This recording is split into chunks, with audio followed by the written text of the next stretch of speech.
जरांगेंनी काल आज जी एक प्रेस केलेली आहे, या प्रेस संदर्भात मी तात्काळ आणि तातडीची प्रेस घेतोय। जालना जिल्ह्यामधल्या भोकरदन तालुक्यातल्या अनवा गावामध्ये ज्या मेंढपाळ तरुणावरती लोखंडी रॉड विस्तवात दापून त्याला जिवे मारण्याचा प्रयत्न केला, हे प्रकरण महाशिवरात्रीच्या दिवशी महादेवाचा भक्त असणारा, अल्पशिक्षित असणारा, एक शेतमजूर असणारा या तरुणाला जिवे मारण्याचा प्रयत्न ज्या गावगुंडांनी केला, ज्या उबाटा उद्धव बाळासाहेब ठाकरे गटाच्या तालुका प्रमुखानं नवनाथ दौड पाटील आणि त्याचा बंधू, ज्यांची हिस्ट्री गुन्हेगारीची आहे, ज्यांच्यावरती 5 क्रिमिनल गुन्हे आहेत। मी एसपींना भेटलोय, मी तिथल्या DYSP PI या सगळ्या मंडळींना, पोलीस प्रशासनाला घेऊन त्या अनवा गावामध्ये गेलोय आणि या प्रकरणाचं स्टार्ट टू आजपर्यंत मी या प्रकरणामध्ये फॉलो घेतोय आणि काम करतोय। जरांगे नावाचा एक माणूस या महाराष्ट्रामध्ये दोन समाजामध्ये तेढ निर्माण करण्याचा प्रयत्न या ना त्या कारणानं गेल्या अनेक दिवसापासून करतोय। त्या नवनाथ दौड पाटील या कैलास बोराडे नावाच्या तरुणाच्या त्याला जिवे मारण्याचा प्रयत्न झाला, त्यामधला मुख्य आरोपी आणि त्याचा फोटो आपल्या जरांगेंबरोबर आहे। तो त्यांचा राईट हँड आहे, त्याची कायम इन्व्हॉल्वमेंट त्यांच्या बरोबर आहे। मग त्यांचा फोटो त्यांच्या बरोबर आहे म्हणून त्यांना आरोपी करा असं मी म्हणणार नाही, किंवा कैलास बोराडेचा गुन्हेगार ज्याला त्या पद्धतीने जिवे मारण्याचा प्रयत्न करणारा आरोपी त्याचीही जात मी बोलणार नाही। पण कैलास बोराडेला न्याय मागायचा का नाही? आणि कैलास बोराडेला जर आम्ही न्याय मागत असू, कैलास बोराडेला न्याय मागत असताना, आम्ही रस्त्यावरची लढाई लढत असताना, कायद्याच्या सभागृहामध्ये गोपीचंद पडळकर, आमदार गोपीचंद पडळकर आणि आमदार छगनरावजी भुजबळ यांनी ज्यावेळी हा प्रश्न उपस्थित केला आणि फोटो दाखवले, त्यावेळी आज जरांगे नावाच्या माणसानं त्या कैलास बोराडेवरती दारू पिल्याचे आरोप केले।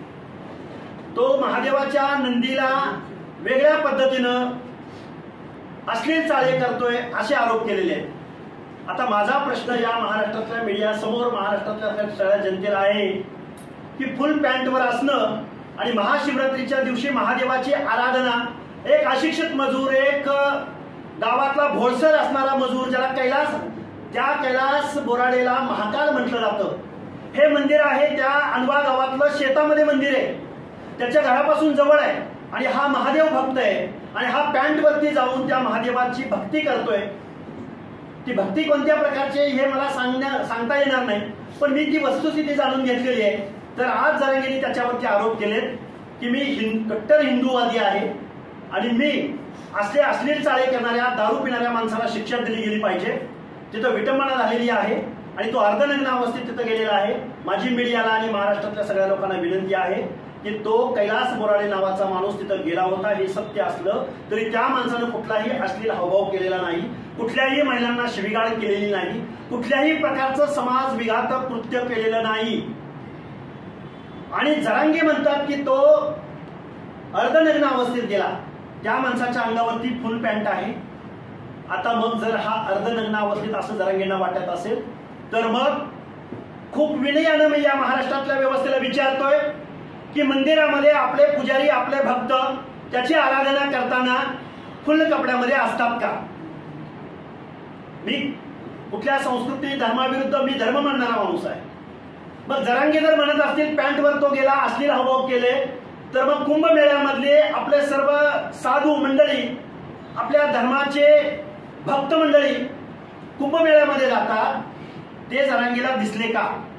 आणि मग त्याच्यावरती आरोप करायचे का? मला वाटतंय जरांगेच्या मानसिकतेवरती परिणाम झालेला आहे। जरांगे हा मनोरुग्ण आहे। मीडियाला माझी हात जोडून विनंती आहे, तुम्ही एक 8 दिवस त्याला विश्रांती द्यावी मनोज जरांगेंना। त्यांना मानसिक उपचार घेण्याची इस्पितळात आवश्यकता आहे। तुम्ही त्यांना त्रास देऊ नका। सकाळी, दुपारी, संध्याकाळी तुम्ही काय मीडिया ट्रायल लावलंय?